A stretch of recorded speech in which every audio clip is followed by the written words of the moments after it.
Bueno, yo tengo una historia particular porque a los 6 años quedé huérfana. Sí. Huérfana de madre, mi mamá murió de un accidente en auto y a los 4 años, o sea, cuando yo tenía 10, murió también mi papá. Así que mi vida creo que está muy marcada por esa característica muy particular que me hizo más fuerte en realidad. Porque a veces si se quiere, las desgracias o accidentes de este tipo generan como una especie de vacunación. Entonces nací en Martínez, digamos, nací en la ciudad de Buenos Aires, pero viví toda mi vida en la zona norte de la provincia de Buenos Aires. Y tengo 2 hermanas y entonces cuando de pronto nos quedamos huérfanas era quien se iba a quedar cargo de nosotras 3. ¿Era la mayor? Yo era la menor. Ah. Y en ese momento teníamos solo un tío del lado de mi mamá y un tío del lado de mi papá. Ninguno de los 2 nos podía tener a las 3. Entonces nos ofrecieron separarnos, uno en cada casa y nosotras dijimos que queríamos ir a un orfanato, pero que no nos separen a las 3 hermanas. Y apareció una amiga de mi mamá que dijo, yo las tengo a las 3. Ah, qué genio, un ángel. Una genia a quien quiero mucho. Y no resultó mi madre, pero a lo más parecido que uno pudiera imaginar. No es una tía, porque en realidad, sanguíneamente conmigo no tiene nada que ver. Pero nos incorporó a su casa, donde ya había otras 3 hijas, nenas, menores que nosotras. O sea, imagínense, de 2 años a... Mi hermana mayor tenía 14 en el medio. Todas las edades. O sea, una casa de 6 mujeres. Esas 3 mujeres hoy son grandísimas profesionales, ultra creativas, intelectuales del planeta, divinas, que no son mis hermanas, pero se parecen bastante. Y bueno, y vivimos en esa casa hasta que ellos se separaron. La mujer esta que nos había incorporado, claro, le dedicó tanta energía a criar a 6 mujeres que descuidó a su pareja y a su marido. ¿Quién se fue con otra? Entonces, hubo ahí una crisis y nosotras 3 nos fuimos a vivir sola. O sea que yo viví sola desde que tenía 14 años. Y bueno, entonces hoy veo a mis nietas, tengo una nieta de 15, que no la dejaría vivir sola, creo que no la dejamos sola un sábado a la noche ni en la casa, y yo desde los 14 vivía sola. Digo, cómo es distinto pero bueno, de esa, si se quiere, historia medio así, que me hizo cambiar mucho de colegio. Fui al colegio alemán cuando mis padres eran alemanes, yo tengo incluso pasaporte alemán, pero nací en la Argentina. En mi casa de chiquita con mis padres no había televisor porque decían que uno perdía tiempo, eran muy alemanes, de mirar televisión y publicidad, y luego yo fui publicitaria y creadora de la agencia de publicidad. Y bueno, cambié mucho de colegio y tuve una vida así bastante movida. Terminé la secundaria viviendo sola. ¿Dónde la terminaste, la secundaria? La secundaria la terminé en el Tarbut. Me fui del colegio alemán. Mi madre no era judía, pero mi papá era judío y retomé el judaísmo y quise pasarme al colegio judío. O sea que terminé la secundaria. En realidad la terminé libre. Hice 5º año libre.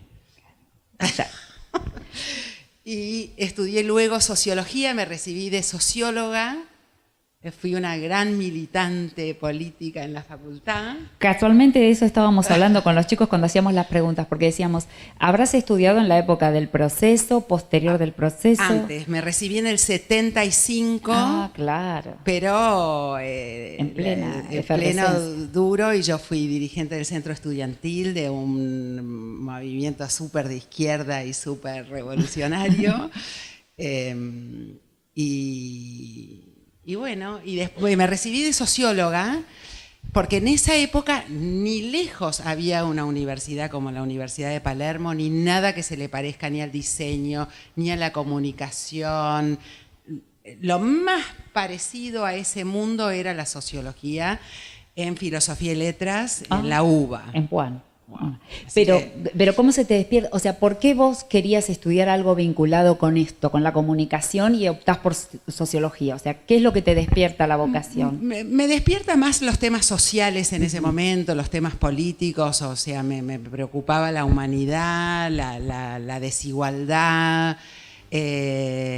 Y a lo largo de la propia carrera de sociología descubrí que tenía, no sé si una habilidad, pero mucho interés por la parte comunicacional.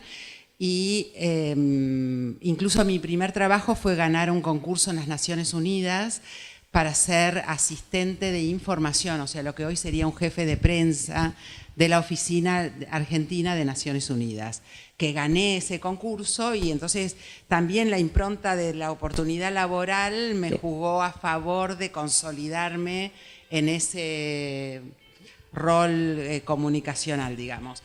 ¿En qué año fue eso? Eso debe haber sido en los 60. Ah, claro. O sea, cuando empecé a la universidad, en realidad. O sea, ¿qué digo? 70. 70. Porque me recibí en el 75 y luego rápidamente fundé mi propia agencia de publicidad, que terminó siendo la agencia Capurro y Asociados, que ustedes ya no conocen, porque yo se la vendí en los 90 al grupo multinacional francés Publicis. Me quedé con el management de esa compañía durante varios años, pero digamos, fuimos una de las grandes agencias de publicidad nacionales locales que en la década del 90 hubo que vender porque yo perdía a mis clientes por fax en ese momento, no por mail. Me llegaban fax, yo tenía por ejemplo Terrabusi de cliente, y Bagley, y habíamos creado la Semana de la Dulzura y teníamos a todas las golosineras de clientes. Y de pronto me llegaban faxes que decían: Nabisco acaba de comprar Terrabusi y perdiste la cuenta porque ahora pasa a ser de McCann Erickson o qué sé yo, internacional. Y yo, que quería morir con la agencia nacional, y decir, yo no la voy a vender, puedo sola, casi me estaba quedando sin clientes, claro, porque se alineaban en ese momento. Ahora hay un retorno a lo más local, pero en ese momento las cuentas publicitarias se alineaban a lo internacional. ¿Y cómo, perdón, entonces, sí, cómo fue, antes de que nos vayamos del tema, esa fundación de la agencia de publicidad en un momento donde las agencias de publicidad eran tan fuertes y donde marcaban, claro, como, o sea, mis colegas en ese momento eran, claro, Rato, David Rato, no sé cuánto les suenan a ustedes, Hugo Casares, claro, o sea, las grandes agencias nacionales, que todas ellas luego fueron vendidas. Bueno, una era Capurro y Asociados, que era mía, y bueno, y nos fue bárbaro, ganábamos todos los premios, o sea, fuimos una agencia muy potente, que luego la vendí, cuando la vendí al grupo francés. Me quedé con el management bajo la égida, digamos, de la compañía francesa, y a los 3 años, yo creí que iba a ser 3 años empleada de los franceses, y que no más, porque no era lo que yo quería. Y bueno, y entonces cuando me fui por la puerta de la agencia dije, de años, o sea, no sé, 15 o no sé cuántos años había tenido la agencia, y teníamos 100 empleados en ese momento, y yo me iba por la puerta y dije, bueno, ¿quién se va conmigo? ¿Me voy yo o quedo adentro de la agencia? Porque yo no me distinguía si yo era yo o yo era la agencia de publicidad. Claro. Pero me fui caminando por la puerta y me traje conmigo. Muy bien. ¿Y te acordás de tus primeras experiencias o qué desafíos profesionales se te presentaron? Nombraste la Semana de la Dulzura. ¿Por ahí cómo surgió eso? ¿Cómo? Sí, una vez nos convocan, toda la industria de las golosinas estaba agrupada en una cámara. O sea, Suchard, Nestlé, Georg Gallos, Terrabusi, Bagley, etc. Se juntaron todos y querían que hagamos un Halloween. Entonces llamaron a un concurso de las 10 agencias más grandes del país y les dijeron, nos tienen que crear un Halloween, algo que esté justificado en la raíz argentina, o sea, busquen alguna justificación de una fecha que no tenía por qué ser la misma de Halloween, pero donde vendamos más golosinas. Entonces en la agencia yo dije, este brief es un horror. Y yo me caracterizaba porque nunca estaba de acuerdo con los clientes y siempre les discutía todo lo que me... Entonces yo dije, bueno, vamos a perder el concurso, pero vamos a hacer lo que nos parece. Y lo que nos parece es que no hay nada en la historia argentina que justifique vender más golosinas. Es directamente absurdo el brief que nos daban. Entonces vamos a rechazar el brief y vamos a decir que vamos a tomar una realidad cotidiana que todos atravesamos, que es la picardía de que te cambio una golosina por un beso y así, o sea, te cambio una cosa contra otra, a los chicos, las madres, te doy una golosina si te portás bien o si me das un beso, y esa simpleza que era una golosina por un beso, la transformamos no en un día como nos habían pedido, sino en la semana de la dulzura. Intercambiamos una golosina por un beso. Y además vendían mucho más. Que terminó en el calendario oficial, ganamos por supuesto el concurso y fue espectacular. Después otro desafío que recuerdo es, no, ustedes tampoco lo recuerdan porque son muy jóvenes, la vieja casa tía. Levanten la mano quien recuerda lo que era la casa tía. Y hay gente que recuerda. Bueno, la vieja casa tía era una tienda tipo supermercado de antes, o sea... Que vendían desde cosas de bazar, o sea, bastante equivalente a lo que hoy puede ser un Walmart o un Carrefour, pero en locales mucho más chiquitos, había 50 en todo el país, era la cadena de comprar.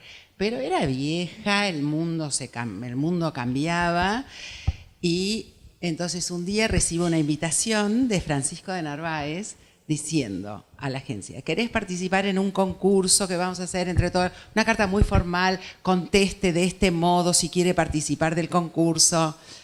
Y entonces yo, en vez de contestar formalmente, sí señor, estamos muy interesados en participar del concurso, hice un tarjetón tipo casamiento y puse sí quiero. Claro. Y había ganado el concurso. Y por supuesto. No por eso, después tuvimos que presentar. Pero... ¿Y qué hicieron? ¿Le cambiaron la imagen? Le cambiamos la imagen a tal punto que luego fue vendido por Norte, que hoy es Carrefour. Claro. O sea, fue tal de Narváez se hizo millonario por culpa nuestra. Y yo siempre digo, me pasé la vida asesorando a los empresarios para que se llenen de plata y yo me quedé con los honorarios menores, pero bueno. Pero estabas del otro lado. Y bueno, y entonces tomaste, vos decís, salí por la puerta y me llevé a Doris conmigo, ¿no es cierto? Sí. ¿Y cómo, si bien tuviste tu militancia política, cómo fueron los primeros pasos por ahí donde ya pudiste incursionar en cuestiones más vinculadas con gobiernos? Bueno, yo cuando dejé la facultad y me casé, dejé de militar. Ajá. O sea, fue la época universitaria y después me aburguesé. Bueno, más si terminaste en el 75 y después vino el 76 y... Sí. O sea que ahí en esa época ya dejé y empecé a trabajar en lo de las Naciones Unidas y después creando mi propia agencia. Cuando me voy de la agencia tenía en el contrato de venta que hice al grupo multinacional francés, tenía lo que se llama un non-compete. Non-compete en un contrato es que vos no podés competir con la agencia, con la empresa que acabas de vender, porque las agencias son bastante personales y entonces si yo me iba al lado de enfrente, todos los clientes se iban a venir conmigo, no se iban a quedar con los franceses, con lo cual había una cláusula non-compete. Y yo dije, ¿y ahora qué hago? Si lo único que sé hacer es eso. Entonces me fui a Washington a estudiar en la George Washington University en the Graduate School of Political Management, a ver cómo era la comunicación pública y política. Cómo era la comunicación pública y política y aprender un poco de eso. Y entender que si la comunicación y los esfuerzos y los talentos y las inversiones y si las investigaciones de marketing se aplican para un caramelo, ¿cómo no se aplican para una ciudad, para un país, para un gobierno, para una idea?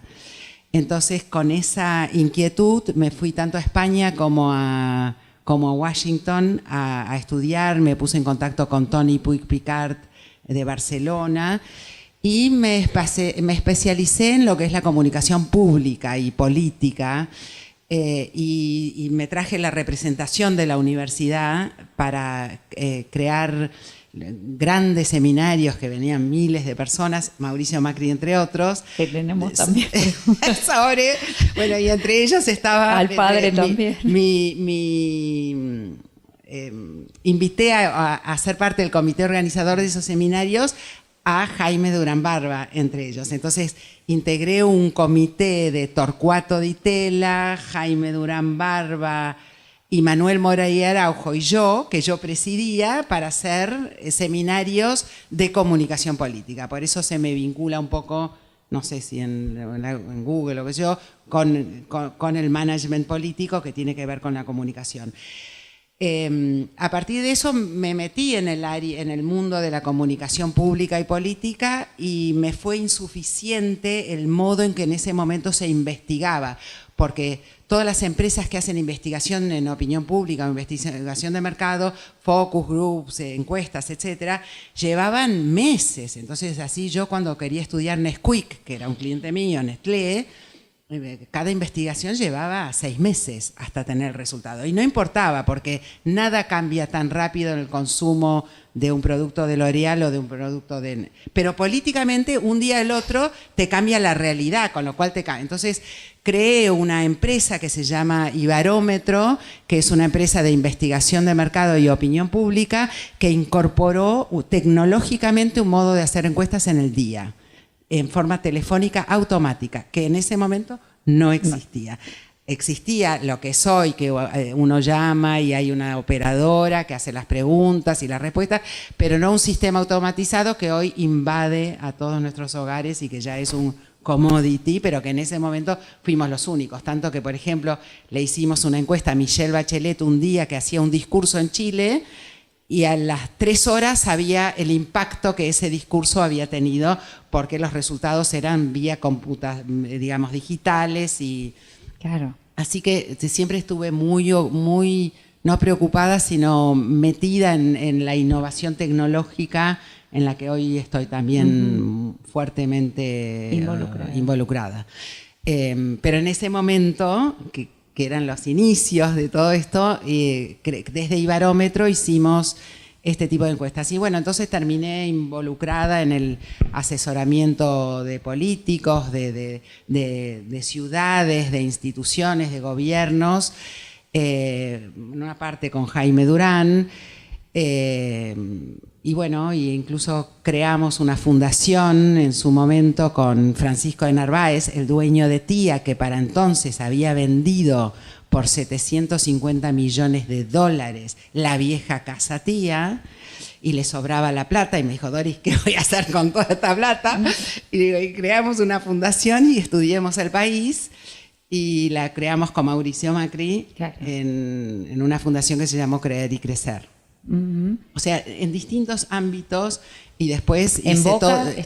¿Estuviste en Boca también? Bueno, sí, le hice toda la campaña de Boca a Mauricio, lo tenía de cliente también en la agencia de publicidad antes. Claro. Y después de Ibarómetro, después no me gustó esa fundación, me separé de la fundación Creer y Crecer. Y bueno, hoy trabajé desde Ibarómetro y desde la consultora, mucho también con el gobierno anterior, y eso, hasta que la otra etapa de mi vida es que voy como consultora a hacer la transformación de YPF.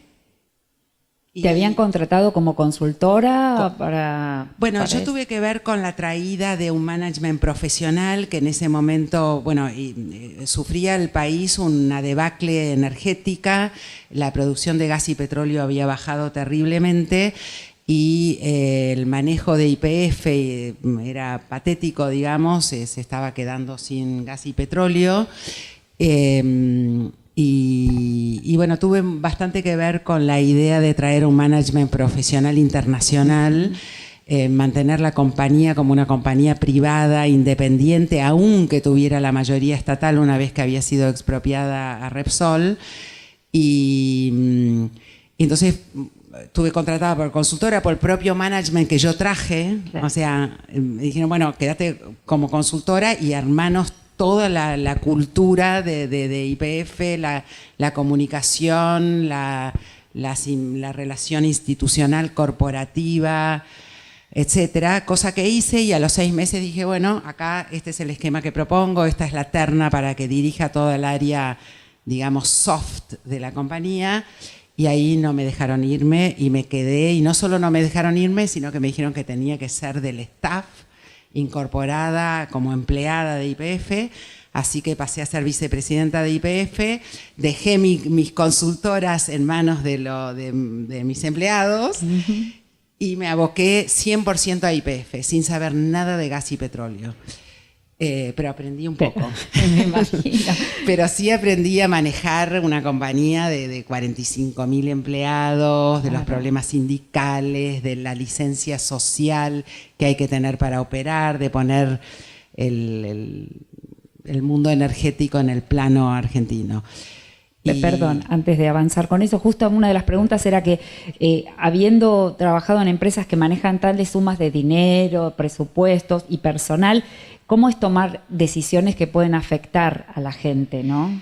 Yo en YPF, que tal vez es una de las cosas que me marcan mi presente más que toda mi otra historia, aprendí la diferencia entre ser un consultor y gestionar. Claro.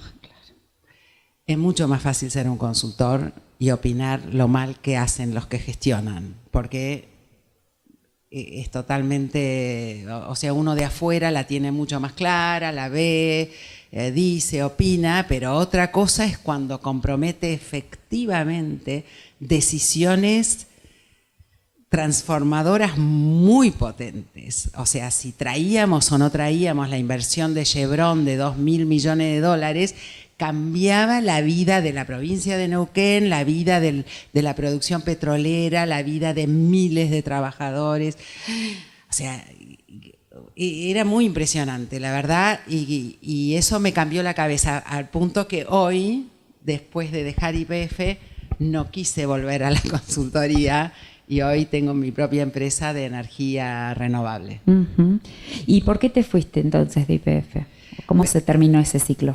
Bueno, el ciclo se termina de algún modo con el cambio de gobierno, aunque Macri me pidió que yo me quede, pero el tema es que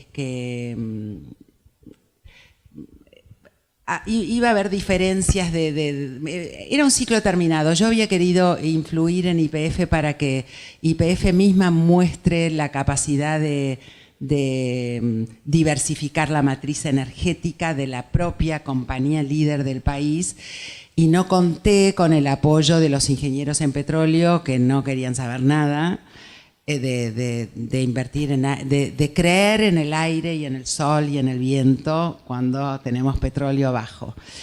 Y yo estaba muy ya volcada y había aprendido mucho de energías renovables y dije, bueno, quiero poner en marcha mi propio proyecto y no sabía bien qué iba a hacer, pero sabía que quería ser una promotora muy fuerte del tema renovable en la Argentina. Pero además qué interesante porque te escucho y te fuiste a estudiar a Washington cosas vinculadas con la comunicación política y demás. Te involucras en el área de la energía y te pones a investigar sobre eso, ¿no? Pero no es que te pones a investigar como para hacer tu trabajo, sino que con proyección, ¿no? Esta cosa de siempre estar como buscando nuevos desafíos o por lo menos estar a la altura de los que te proponen, ¿no? Sí, yo en algún punto digo, a pesar de que alguien te va a decir, bueno, ya te podés retirar, ¿no? O sea, ya está. Y la verdad es que siento que estoy empezando de vuelta con todo el entusiasmo y aprendiendo. Estoy en un mundo de inversiones, mundo financiero del que no sé nada, no sé hacer en Excel, no sé calcular nada. Y sin embargo hoy, si me escuchan hablando con empresarios sobre las inversiones en energía, dirían, wow, no. Pero me rodeé, tengo jóvenes de menos de 30, financistas capaces, impresionantes que pueden modelar económicamente las ideas que uno tiene. Entonces, a lo largo de mi vida siempre me pareció que uno no puede saber todo de todo. No, claro. Casi de nada. Entonces, lo importante es crear buenos equipos multidisciplinarios, equipos que compensen o complementen lo que uno no sabe. Y hoy estoy rodeada de profesionales que saben lo que yo no sé, porque en última no soy ingeniera, entonces como me estoy dedicando a las energías renovables, es un poco... Pero bueno, estoy rodeada de ingenieros, estoy rodeada de financistas y lo que pongo es un poco la fuerza, la visión de hacia dónde me parece que hay que ir y bueno, y he logrado traer inversores extranjeros, norteamericanos, a un parque eólico que estamos por inaugurar en una semana. Mira, ¿y tu relación con la expresidenta cómo es? Bueno, como desde Ibarómetro, desde mi consultora de opinión pública, terminó esa compañía contratada, con lo cual entraba por la quinta como un pancho por su casa, trayéndoles malos resultados de las encuestas, o buenos, depende del caso. Y tanto en la época de Néstor como de Cristina. De ahí, digamos, me quedó una relación personal, pero además yo era un poco el exponente internamente de lo que opinaba la opinión pública. Y entonces desde ese lugar les decía cualquier cosa. Bueno, es que a veces es lo que es necesario, claro, ¿no? Y desde YPF, que algunos dicen, pero ella fue funcionaria del gobierno, no fui funcionaria del gobierno anterior, al contrario, siempre me peleé, pero y desde ese lugar en YPF logramos mantenerla, y Cristina estuvo muy de acuerdo en mantener la compañía como una compañía profesional, donde no se meta la política, donde sigamos cotizando en la Bolsa de Nueva York. Nuestra primer medida fue ir a Nueva York a tener una reunión con inversores para dar tranquilidad a los inversores de que la compañía iba a seguir siendo profesional o iba a empezar a ser profesional, y iba a seguir independiente y bueno, o sea que... Sí, estuvieron como pero con la formalidad correspondiente. Tanto en YPF, en peleas con Axel Kicillof por el precio del gas. Estábamos importando gas a $17 el millón de BTU y nosotros podíamos traer inversores para YPF si nos daban un precio más alto que $2 el millón de BTU del precio que teníamos en Argentina. Entonces, bueno, peleamos por un precio que hoy el gobierno mantiene esa política que finalmente logramos desde YPF, que el gobierno anterior promueva la inversión, cosa que finalmente se hizo, y hubo un precio de $7,5 por millón de BTU de gas. ¿Y cómo ves la realidad actual del país? O sea, vos te fuiste en ese momento de YPF, podemos hablar, si querés, de las cuestiones vinculadas específicamente con la energía o a nivel general. Estos 2 años y medio, ¿cómo vas viendo? No, bueno, por lo pronto como no lidero más Ibarómetro, no tengo información, digamos, no estoy haciendo análisis político hoy para nada. Y sí del sector energético en el que yo estoy metida empresariamente. Claro. Entonces, un tema hay un tema muy importante hoy en la Argentina, que es que hay un proyecto que concita el 100% de adhesión política, que podríamos decir que puede ser una política de Estado porque hay acuerdo de un 100%, que son las energías renovables. El proyecto de ley de energía renovable de transformación de la matriz energética se votó, lo propuso el gobierno anterior en el 2015 y se votó por unanimidad. Y es lo que este gobierno hoy implementa con muchísima energía puesta para implementarlo. Y hoy las energías renovables son uno de los sectores donde la cosa está funcionando, donde hay cierta inversión, donde hubo ya 2 licitaciones y donde hay movimiento. Claro. Y bueno, en principio eso por ahí tiene que ver con inversiones que vienen de afuera, por lo que decías, ¿no? De Estados Unidos y demás, para poner en marcha los parques eólicos. ¿En qué otra rama estaría de la energía renovable? La energía renovable es el viento, sí, es la energía eólica y es el sol. Y la Argentina tiene el segundo mejor sol del planeta, o sea, mejor radiación terrestre. En el norte de la Argentina, Salta, Jujuy, tenemos casi el mejor sol, ni que hablar de América Latina, junto con Chile, con el desierto de Atacama. Y en la Patagonia tenemos el tercer mejor viento del mundo. Y sin embargo, no tenemos energías renovables. Somos los más atrasados en el desarrollo de nuestros propios recursos, como nos pasa en muchísimas cosas. También en petróleo y gas. donde tenemos el segundo recurso de petróleo y gas no convencional y sin embargo todavía no lo estamos produciendo. Pero en energías renovables solo el 1% del recurso solar y del viento es usado hoy en la Argentina, es fuente de energía. O sea que la capacidad que tiene la Argentina de crecer en eso está marcada por un lado por la ley, porque la ley votada en el 2015 dice que tenemos que llegar al 20% de fuente renovable para el 2025, pero bueno, en eso estamos. Lleva tiempo, lleva esfuerzos, pero el potencial de la Argentina, nuevamente, como en tantas cosas, es increíble. Pero no sé si los argentinos somos capaces de ponerlos en valor. Claro. ¿De eso estuviste charlando en la conferencia esta de Global Power Market en Las Vegas? Sí, justamente la semana pasada en Las Vegas me invitaron a participar de cuáles son los desafíos en América Latina.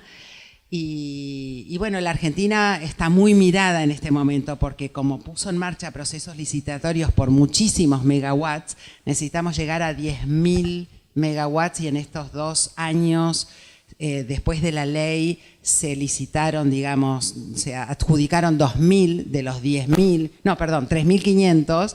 Hay mucho camino por recorrer, hay muchos inversores que quieren venir, pero bueno, después cuando vienen quieren tasas altas, quieren retornos altos y bueno, está el riesgo país de la Argentina y todo se hace más difícil. Claro. Entonces, de las maravillas que tenemos naturales a nuestra capacidad de ponerlas en marcha, está ese paso que con creatividad y un poco de fuerza y qué sé yo, voluntad. O sea, sí.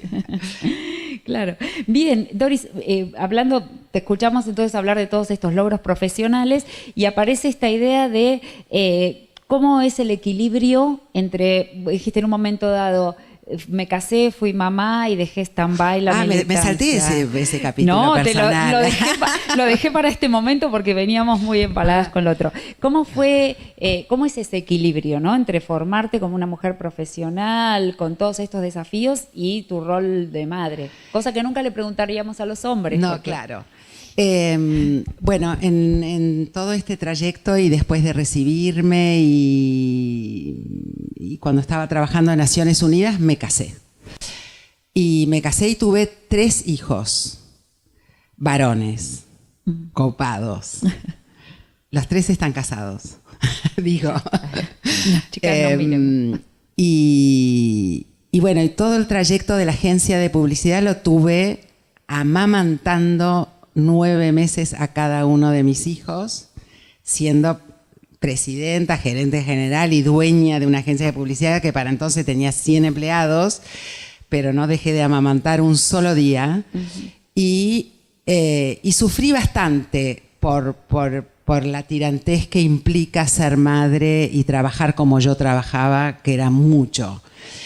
No iba a un cóctel, no iba a una reunión después de las 6 de la tarde, laburaba como loca y después en casa también, pero me iba lo más rápido posible y tenía una dedicación impresionante a mis hijos los sábados y domingos. O sea, pueden decir que estuve poco tiempo, pero el que estuve se notaba que lo hacía con muchas ganas, contra otras madres que no trabajan, se dedican todo el día y lo que le manifiestan a los hijos todo el tiempo es que se los quieren sacar de encima. Entonces yo siempre me convencí a mí misma que entre ver a las otras madres que no veían el modo de sacarse a sus hijos de encima y yo que mis hijos sabían que me moría por estar con ellos, el equilibrio estaba logrado. Claro. Y bueno, hoy tengo 3 hijos fenomenales que siempre me cargan de que salimos bien porque no tuviste tiempo para arruinarnos. Está buenísimo. Y digamos, en tu mundo profesional, está bien, creaste tu compañía, fuiste la presidenta, pero después trabajaste en vínculos. ¿En qué medida el ser mujer te benefició o te perjudicó? Bueno, yo siempre opiné. Tengo 2 etapas de mi opinión sobre los temas de ser mujer y los conflictos. Al moverme en toda mi primera etapa de mi vida profesional en un mundo de creatividad, en un mundo de vanguardia, en un mundo de innovación, yo no sentía que hubiera un tema discriminatorio o que fuera necesario ni siquiera un movimiento feminista, porque me parecía un poco que era el invento de las mujeres para quedarse cómodas donde están y no hacer los esfuerzos correspondientes. Siempre es como que me invitaban a ser presidenta de todas las asociaciones de mujeres y yo decía, ¿por qué? ¿Y por qué hay un día de la mujer y no hay un día del hombre? Es discriminador que haya un día de la mujer. No debiera haber un día de la mujer, porque si lo hay, debiera haber un día del hombre, como el día del animal. Entonces, siempre me peleé y hacía de esto una butat de dar empowerment a las mujeres, de que no se autojustifiquen en no llegar más lejos porque eran mujeres. De hecho, en mi agencia, la directora general creativa era una mujer, la directora general de cuentas era una mujer, parecía como un poco al revés. Había muchas mujeres en mi agencia en los mandos, digamos, de dirección. La directora de medios era mujer, o sea, todas las áreas casi estaban dirigidas por mujeres. Pero bueno, luego, para dar un saldo, cuando entro en YPF, todos hombres, todos ingenieros, me sentí discriminada. Y dije, pucha, qué difícil lo tienen las mujeres. ¿Qué cosa particularmente te hacía sentir discriminada?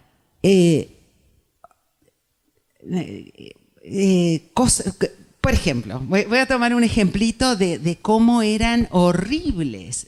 Yo compartía la dirección de la compañía con 7 hombres, ingenieros en petróleo, duros y masculinos. Y me tenían que aceptar porque yo estaba manejando mucha parte de la compañía y tenía ideas femeninas, ¿sí?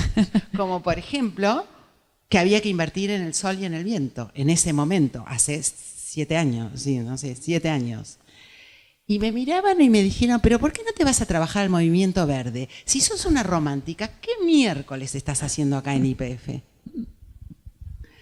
Cosas sí, de esa. Sí, o por ejemplo, en un momento, como sabían que yo tenía mucha información política, siempre en las reuniones empezaban, bueno, Doris, contá qué está pasando en Estados Unidos. Entonces yo decía, bueno, hoy, en ese momento, la candidata que sonaba, que Trump no parecía que podía ganar, en ese momento era Hillary Clinton. Respuesta. Ay, Doris, esa abuela de 60, yo tenía 60, esa abuela de 60, ¿cómo crees que puede llegar siquiera alguna vez a ser presidenta de los Estados Unidos? Con lo cual no era una agresión a Hillary Clinton, era una agresión a mí. Bueno, y además que empecé a ver en las carreras de los recursos humanos de ahí adentro que no había ninguna mujer que había llegado a ninguna parte. Entonces, bueno, me ocupé mucho ahí sí de ayudar a las mujeres de la organización a que hubiera, no un cupo, porque a mí me molesta también el tema del cupo, me molesta que por obligación las mujeres tengamos que ocupar lugares, que quiero que surja por la capacidad misma de las mujeres. Entonces, hoy me declaro como una furibunda feminista, pero cuando el tema pasa por defender la desigualdad o la igualdad y la discriminación. O sea, profundamente feminista en términos de bregar por la igualdad de género, pero al mismo tiempo también, si me decís dónde pondría mi pasión hoy, la seguiría poniendo en que la desigualdad entre los pobres y ricos es más grave que la entre las mujeres y los hombres, y que las mujeres pobres sufren mucho más que los... O sea que si tuviera una causa hoy en mi vida no sería la de la mujer, sería la de la desigualdad en otros términos. Mucho más profunda. Mucho más profunda. Está muy bien. Bueno, y contanos, Doris, ¿sentís que tenés algo pendiente? Porque vos decís, me gusta seguir, recién empiezo, me gusta seguir preparándome. ¿Qué sentís que te queda pendiente o qué te gustaría hacer de acá a unos años? Bueno, estoy como recién empezando. Arranqué mi nueva compañía, totalmente nueva, hace 2 años, que se llama Luft Energía. Es una compañía dedicada a las energías renovables y rápidamente me contrató la empresa Pampa Energía, la dueña de Denor, que es la compañía más grande de electricidad del país. En realidad me quisieron contratar para que me haga cargo de Petrobras, que estaban por comprar en la Argentina, pero yo dije, no, yo no quiero volver al mundo del gas y petróleo, quiero... Entonces le contrapropuse a Pampa que le ayudaba a abrir el camino de las renovables, y así es que ganamos en la primera licitación. Y además dije que no quería ser empleada porque soy una pésima empleada, como se vio en YPF, porque rompí los esquemas, no me gustan las corporaciones burocráticas. Traté de romper mucho y todo lo que yo hubiera querido romper no lo logré romper en YPF en términos de innovación en las estaciones de servicio, en temas de la transformación energética de la propia operación de YPF también. Bueno, es complicado, y entonces dije, bueno, creo esta compañía y no me pongo de empleada ahora de otra gran empresa, pero me asocié a ella. Y después me fue tan bien que le logré todos los objetivos que habíamos planteado en el contrato, que el año pasado me propuso asociarme al proyecto de viento, y no tengo plata para comprar un proyecto por $25 millones, el 50%. Entonces traje un fondo norteamericano que hoy lo tengo yo de socio en mi compañía. Y hoy entonces tengo como un desafío nuevo, porque recién me acabo de asociar hace unos meses. Estoy buscando nuevas inversiones en energía, particularmente para traer esos capitales y ponerlos a producir.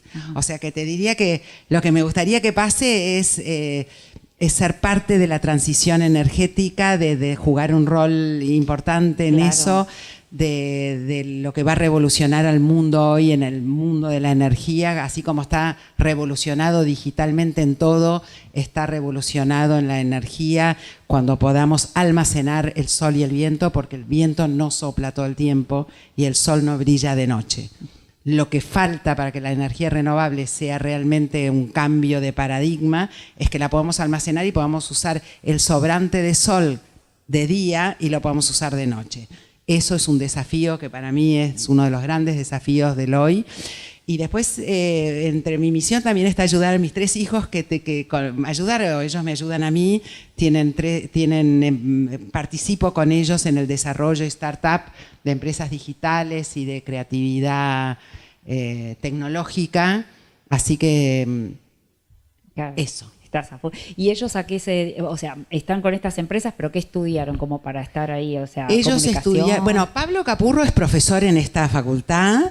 O da clases o seminarios, no sé, cursos de comunicación digital. Es un experto y habla por la CNN del mundo digital, y ha creado y es cofundador con su hermano de muchas empresas digitales que hacen desde e-learning para chicos hasta, son como 10 compañías y administración de compañías en la nube, de pymes, etcétera.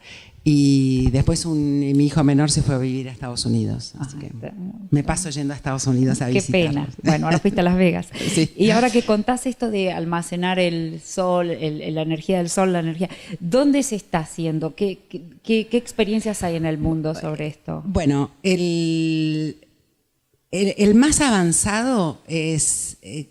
Que lo está aplicando en forma útil y concreta es Tesla. ¿Quién escuchó hablar de Tesla? Los autos. O sea, la gran transformación del mundo de petróleo y gas que hoy yo visualizo casi como obsoleto. Piensen que todas las guerras, todos los problemas del siglo pasado eran que nos íbamos a quedar sin petróleo. Hoy no le importa a nadie. Y además no nos vamos a quedar sin petróleo porque sobra. Porque hoy, al haber energía renovable, que no te terminé de contestar, también hay biomasa. O sea, en energías renovables está el sol, el viento, la biomasa. O sea, la transformación de la basura, de todo tipo de basura, también de basura agrícola o animal, orgánica a energía. También la energía hidroeléctrica, geotérmica, o sea, hay muchas formas. La más potente y que hoy proporciona la mayor cantidad de energía es la eólica y solar. Bueno, entonces el almacenamiento que se da con baterías, Tesla lo está aplicando a los autos. Ahora uno cree, bueno, es Tesla. No. Hoy todas las automotrices están haciendo una transformación de los autos. El día, y se prevé que entre el 2020 y 2030, ustedes lo van a vivir, no va a haber más autos a nafta. ¿Cuánto va a durar? Es la discusión. Por ejemplo, yo en mi último año en el YPF estuve con el presidente Chevron en Estados Unidos y le digo, dígame, ¿cómo está afrontando una empresa como Chevron, líder de petróleo y de los Estados Unidos, el mundo de los autos eléctricos? Ah, no, me contesta, bullshit. O sea, una boludez. y entonces, como eso no va a ocurrir, dice el mundo petrolero hoy. Pero los que creemos que la revolución digital está en todo y va a ocurrir aunque la paren los que la quieran parar, yo creo que el auto eléctrico y hasta los aviones eléctricos se vienen. ¿Qué falta para que se masifique total y el Tesla no siga siendo un lujo como es hoy? Falta que se pueda almacenar en forma masiva. Pero la tecnología ya existe. Ustedes no recuerdan, pero el teléfono celular primero que yo tuve era una valija, que me lo llevaba a todos lados, era una valijita. Pena que no la guardé, porque hoy sería parte de un museo. ¿Cuánto no hubo pronóstico de una compañía celular que hubiera pronosticado lo rápido que iba a crecer, que hoy hay más celulares que personas en el mundo? No hubo pronóstico de marketing de ninguna empresa internacional de telefonía que hubiera pronosticado lo que iba a pasar hoy, que hoy todos podemos vivir sin algo, pero no sin un smartphone. Entonces, lo mismo siento yo que va a pasar con los autos. Aunque no lo van a escuchar en la calle, pero lo dije el otro día en Las Vegas, delante de todos, en el minuto, y para mí la discusión de la transición energética ya no es si faltan. Todas las transiciones energéticas en la historia fueron décadas o siglos, de la biomasa original al carbón, del carbón al petróleo y gas. Ahora la discusión para mí es, ¿faltan décadas del petróleo y gas a las renovables total o faltan años? Ya no es siglos, porque siglos no faltan. Entonces, en eso están quienes, por supuesto, políticamente, desde el punto de vista de los intereses del capital, quieren retrotraer la evolución y revolución energética, y quienes, como yo, chiquitito, estamos en el mundo de hacer que esto pase y que pase lo más rápido posible y que va a cambiar el paradigma. Porque otro paradigma que va a cambiar es el geopolítico. Porque ¿saben quién tiene el mejor sol y mejor viento del planeta? África y América Latina, que son los más pobres. Como siempre nos vamos a quedar pobres porque mientras tanto ya obviamente las grandes empresas cuyo capital se necesitan, pero digamos ofrece una oportunidad para la Argentina, para América Latina, este recurso que está bueno que lo podamos poner en marcha. Está buenísimo. Bien, chicos, a ver, ¿alguna pregunta que quieran hacer? Sí, hay dos. A ver, bueno, arrancamos vos. Sí, dos cosas. Comentaste que después de fundar, crear y crecer, te separaste. ¿Hubo algo que no te gustó o en general en tu carrera a la hora de comunicar sentís que hubo quizás algo que no te gustó con el tiempo, que quizás esa información no te gustó el empleo? Y segundo es que en YPF me da la impresión como que es justamente no avanzar en lo que en el día de hoy querés, que es realizar todo lo renovable. ¿Sentís que es una empresa como que le falta un cambio? No, hoy el granito de que sembramos, porque terminamos sembrando un granito, voy primero a la segunda, de YPF bajo nuestra gestión empezó a armar un parque renovable en Comodoro Rivadavia que se llama Manantiales Ver, en Chubut. Y bueno, y resulta que es potente porque ese parque puede alimentar, como era la hipótesis, la propia necesidad energética de la producción de petróleo. Entonces es una muy buena combinación para mí. Esto ocurrió y YPF hoy sí está haciendo fuerza para el desarrollo de renovables, a tal punto que creó una compañía que se llama YPF Energía Eléctrica y que yo quise apoyar con mis inversores actuales. O sea, estoy queriendo apoyar con inversiones esa compañía de YPF para que tenga fuerza en el desarrollo renovable. Sí, bueno, la realidad es que a mí me pasó varias veces en la vida que propuse cosas a destiempo. Y eso te lleva a que fracasa algo que luego vos decís, pero ¿cómo? Ahora todo el mundo habla de eso. ¿Y qué pasó? ¿Qué hice mal? Y no había madurez evolutiva en ese momento para hacerlo. Por ejemplo, yo cuando tenía la agencia de publicidad, dije, esto de ir a los locales a comprar las cosas, ¿por qué no vendemos por teléfono? Y usamos un canal de televisión para mostrar y que hacemos una venta telefónica, lo que hoy sería versión e-commerce de Amazon o... Entonces yo dije, bueno, pero yo no tenía un medio, pero sí sabía cómo comunicar la venta. Entonces creé una compañía que se llamaba Teleshopping, cuando yo tenía la agencia. Y Teleshopping era mirarlo en la tele o en los diarios y comprarlo por teléfono. Entonces, como no tenía medio, no iba a poder pagar tanta publicidad, me asocié con el diario La Nación. Entonces, sociedad con La Nación, hice Teleshopping. Me quebré, me fue pésimo, porque nadie se animaba a comprar nada por teléfono. Imagínate hoy, o sea. Entonces, fracasé porque no había madurez en ese momento para hacer eso. Entonces, muchas veces las ideas para mí se transforman en idiotas, por decir una degeneración de una idea, si no se lleva a cabo. No basta con tener ideas. Y a mí me viene a ver jóvenes todo el tiempo, mirá la idea copada, y le digo, sí, pero ¿sabés qué? No se puede ejecutar. O sea, si no se puede ejecutar una idea... por diversos motivos, y los motivos de madurez de un mercado, de madurez de una compañía, de madurez de un momento. YPF necesitaba en ese momento, y es verdad, retomar un rumbo de producción petrolera, porque nuestro país vive de eso, vive del petróleo y gas. El 50% de la energía que nosotros consumimos viene del gas, 50%, de lo cual YPF aporta más del 50%. Entonces, y la producción se iba así, nos quedábamos sin reservas. Era un poco lógico que me acusen de romántica en ese momento, porque yo quería que aprendamos y transformamos la matriz energética. Era verdad. Y alguien podría decir, no, bueno, pero ahora, bueno, pero se necesitó que hubiera una ley, que hubiera un consenso político que no había. No había una ley que diga que había que cambiar la transformación energética. Entonces no es soplar y hacer botellas, es...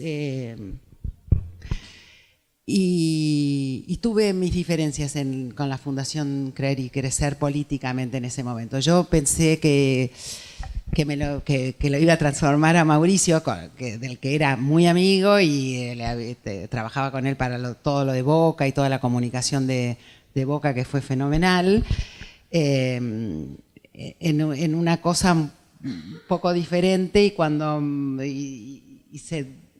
se plasmó en algo que no me convencía, y como en ese momento yo ya dejaba de tener un rol como más profesional, o sea, siempre...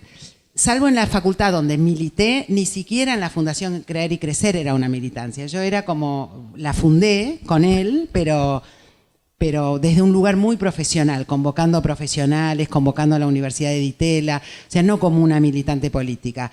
Pero después eso se fue transformando en lo que hoy es Cambiemos, y a mí no comulga, y mi rol no me comulgaba. Pero como dice Marcos Peña, lo puse a él ahí porque era amigo de mi hijo Santiago. Un día me pide trabajo y me dice, Doris, mi hijo Santiago me dice, ma, tengo un compañero en la facultad, se llama Marcos Peña, ¿no tenés un laburo ahí en la fundación? Bueno, sí, que venga y que sea mi asistente. Y ahí Marcos lo dice. Sí, ¿sos amiga o cercana a Mauricio Macri o no? No, bueno, trabajé mucho con su papá después. Bueno, fui amiga y cercana a Mauricio y después no. y después quedé trabajando mucho tiempo con el padre. Estamos ante una revolución que se manifiesta en todas nuestras vidas, los shoppings. O sea, el retailing se murió, tal como lo conocemos, los negocios. O sea, mi hijo, que vive en Miami, no compra. Yo digo, che, quiero ir al shopping a comprarle cosas a lo de acá. Ma, pero qué antigua que sos. Digo, ¿cómo que antigua? No compran nada yendo a un lugar. Todo es por internet, desde el papel higiénico, las pañales, la ropa, porque además el sistema de devolución es tan fácil que en el mismo edificio, no me gustó, lo dejan abajo y Amazon lo viene a buscar y ni siquiera tienen que avisar. Si lo dejan abajo con un sticker que ya llega por si lo querés devolver.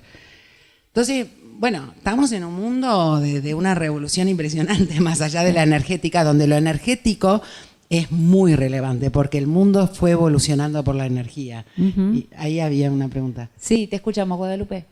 Me gustaría saber cómo definir tu identidad como empresaria y cómo son tu carácter a la hora de trabajar, porque trabajas en lugares de mucha gente o que tienen gran importancia y no es fácil plantarse. No sé si tiene Sí. ¿Te referís a mi identidad más personal? ¿Cómo definirías, digamos, tu forma? Yo creo que la debilidad, si se quiere, o sí, que marcó mi vida inicial, mi orfandad, me hizo por lo menos aparecer muy fuerte. No sé si lo soy tanto como lo aparezco, pero de cara al mundo empresario y profesional, parezco. Después en la realidad personalísima, nunca es tan así, pero creé una personalidad de mí misma de mucha determinación, de mucha fuerza, de convicciones, diría que contrarresté para bien y para mal.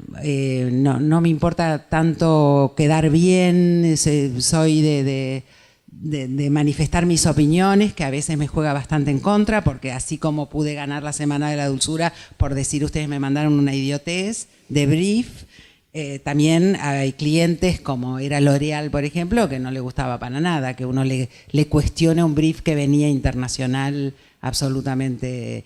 Entonces, yo creo que generé mis anticuerpos de mucha autoexigencia, primero, a mucha autoexigencia. Yo recuerdo que cuando estaba en el colegio y como yo llegaba y nadie me miraba las notas y nadie sabía si había aprobado o no había aprobado y eran los cumpleaños de 15 y yo ya estaba viviendo sola y había fiestas y yo decía, ¿y cómo hago? ¿Y cómo no demuestro? Porque era un poco vergonzoso también ser huérfano. En los colegios en ese momento, en el Día de la Madre, no era que era el Día de la Familia, era el Día de la Madre y entonces yo tenía que bordar algo que no para alguien que no existía. Entonces, todo eso me generó, por ejemplo, que yo en el colegio, en las fiestas de 15, le decía a todos, yo tengo que averiguaba a qué hora las hacían volver a mis amigas y ponerle que tenían que volver a las 12, entonces yo decía, yo 11:30 tengo que estar en mi casa. Como si alguien mirase si yo iba a estar en mi casa. Entonces me creó una personalidad de mucho autocontrol para contrarrestar eso. Diría que aparezco así muy fuerte y muy discutidora y no el poder ni la autoridad me obnubilan para nada. Está bueno eso. Además también venís de una familia alemana que también tiene toda esa impronta, ¿no? Claro, de autogestión. Sabés que un día le pregunté a mi hijo mayor, cuando tenía, pónganle 12 años, le dije, cuando vos seas papá, ¿qué cosas vas a hacer igual que nosotros y qué cosas modificarías? Yo para ver si podía detectar cómo él me percibía como madre. Entonces pensó un rato y me dijo, mira, mamá, todo lo haría igual, menos una cosa muy importante. Nunca mandaría a mis hijos a ese colegio de mierda, que es el colegio alemán, la Goethe-Schule, porque ¿para qué vamos a aprender alemán? Que no sé qué ridícula que sos que estemos en ese colegio horrible, no sé qué. Cuando nació mi nieta y tuvieron que decidir el colegio, yo calladita,